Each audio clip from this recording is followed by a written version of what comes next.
Bonjour les graphes, ravi de vous retrouver pour cette nouvelle vidéo, j'espère que vous allez bien. Aujourd'hui on va voir ensemble un graphique. Donc ce graphique, alors qu'est-ce que c'est? C'est le S&P. Et ce qui se propose de nous dire ce graphique sur les 25 dernières années en gros, c'est de savoir quel a été le gain qui, si jamais on achetait l'ouverture du marché, donc on ne se pose pas la question, on achète le marché, donc on achète le S&P, le tracker S&P le matin directement quand ça ouvre et on va fermer la position le soir. Et on voit qu'en gros, on a un retour de moins 10% en moyenne sur 25 ans. Avec, on le voit, ça marchait plutôt pas mal jusqu'aux années 2000 en gros, et puis après, nettement moins bien, et dernièrement, on voit que ça remarche un petit peu bien. Mais par contre, la courbe verte, ce que ça nous donne, c'est on achète la fermeture du marché, et on va vendre la prochaine ouverture, donc le lendemain. Et là, ça nous donne une performance de 812%. Donc l'idée, bien entendu, c'est pas de dire c'est la stratégie qu'il faut faire, on se pose pas la question et on achète la fermeture et on revend l'ouverture le lendemain. C'est pas ça l'idée. Mais l'idée concrètement là qu'on est en train de dire, c'est qu'en gros, pendant que le marché est fermé, même s'il y a des futurs, etc., bien entendu, c'est là finalement que l'action se passe. Et dès le lendemain, pour des raisons de news, X ou Y, on a des ouvertures qui se font supérieures à la clôture du lendemain, donc essentiellement des gaps. Et ça, au fur et à mesure du temps, donc ça donne 812% de performance.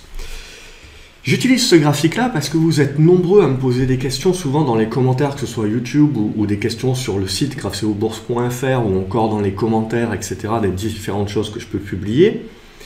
Et la chose qui revient le plus souvent, et d'ailleurs je pense que ça peut être intéressant que je récupère ces commentaires-là, parce que ceux qui reviennent assez souvent, et que je fasse une vidéo. J'avais fait notamment des vidéos sur les courtiers, etc. C'est des questions qui reviennent assez souvent. Donc je pense que de temps en temps, je peux vous refaire des vidéos courtes comme ça. Voilà, je pense que ça peut être une idée. Donc n'hésitez pas également dans les commentaires à continuer à vous poser vos questions. Même si je ne vous réponds pas en direct, à la limite, quand je vois que la question est redondante, je me la note. Et pourquoi pas faire une vidéo dès que j'ai 5 minutes comme ça et que les marchés sont un peu plus calmes. Ça peut le faire. Donc, au niveau de ce graphe-là, la question qui revient souvent, et on me le dit, c'est de toute façon la bourse, ça ne sert plus à rien dorénavant. Il n'y a que du court terme. Les algos ont pris 80% du marché. Donc, on est en train de jouer contre des ordinateurs et on n'a absolument aucune chance. Et je pense que ce graphique-là vous démontre en fait le contraire. Et quelque part, la logique, et cette logique-là, on le voit, c'est comme souvent en bourse, ce qui nous semble logique, en fait, c'est totalement faux.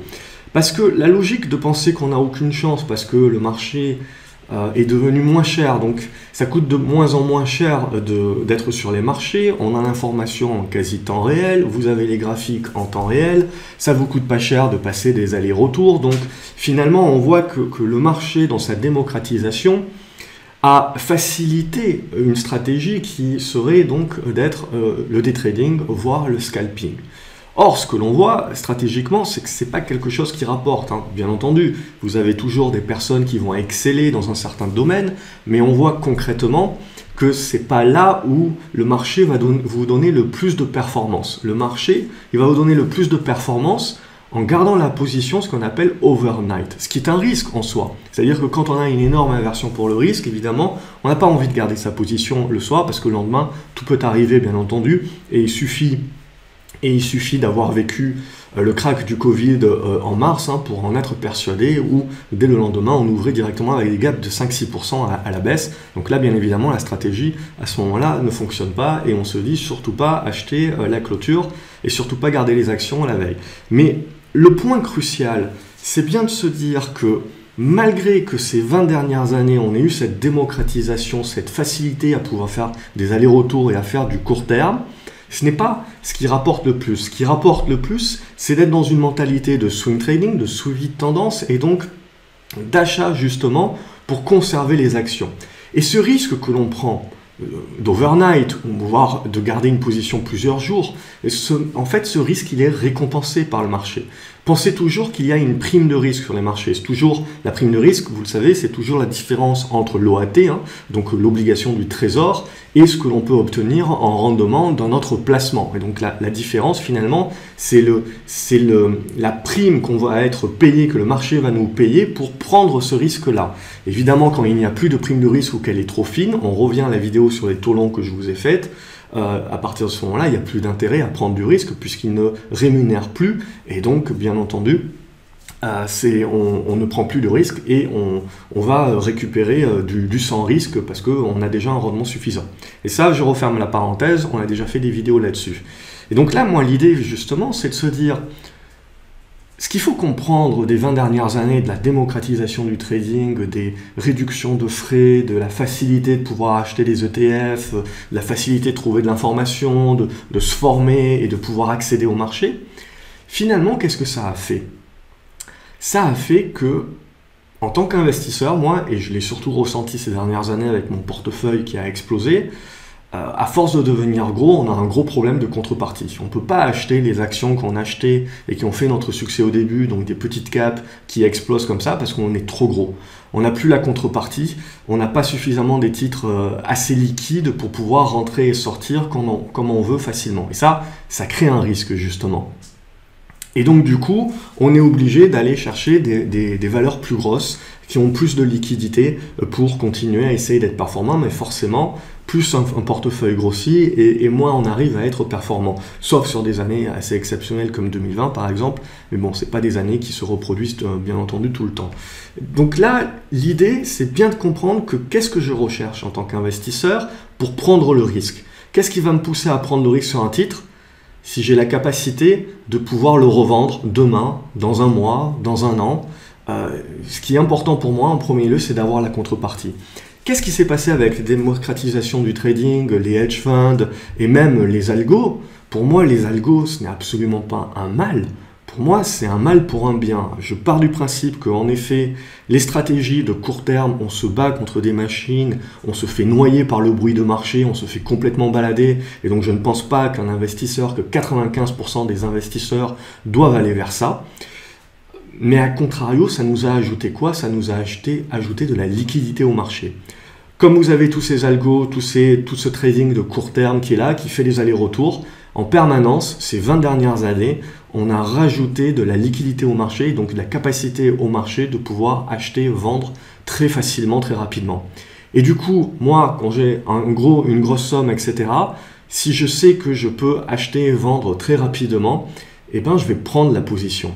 Et donc, je vais rajouter également du flux au marché. Donc, on voit que c'est un cercle vertueux quelque part, où à force d'ajouter de la liquidité au marché, on va pousser d'autres personnes à aller chercher cette prime de risque parce que justement, on a suffisamment de liquidité et demain, il peut se passer n'importe quoi. Je sais que je peux sortir de mes positions demain, potentiellement en moins-value, mais au moins, je peux sortir de ma position. Et ça, il y a rien. Pour moi, c'est le premier gage pour prendre la position.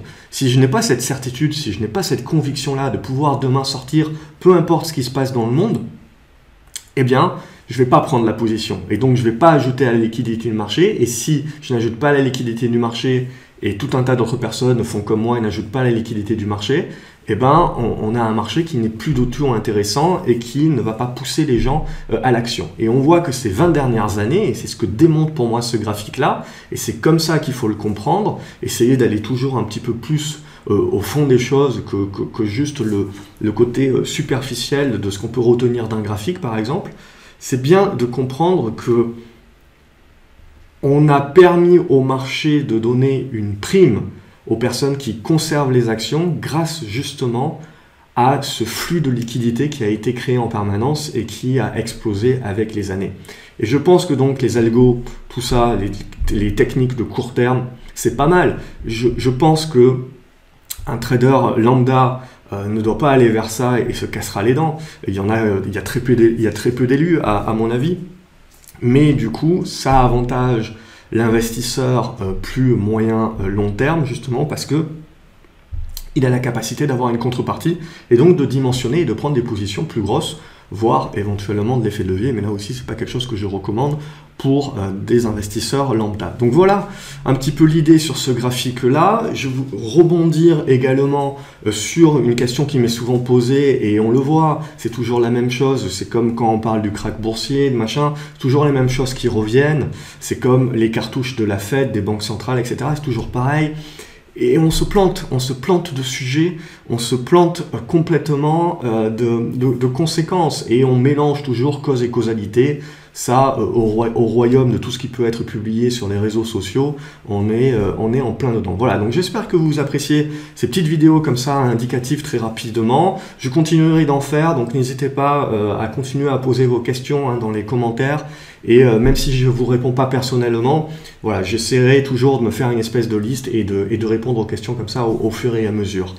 Je vous souhaite une excellente journée. N'oubliez pas de mettre un pouce en l'air, de partager la vidéo si ça vous a plu. En tout cas, ça fait toujours plaisir et ça motive à continuer à vous faire ce type de format-là.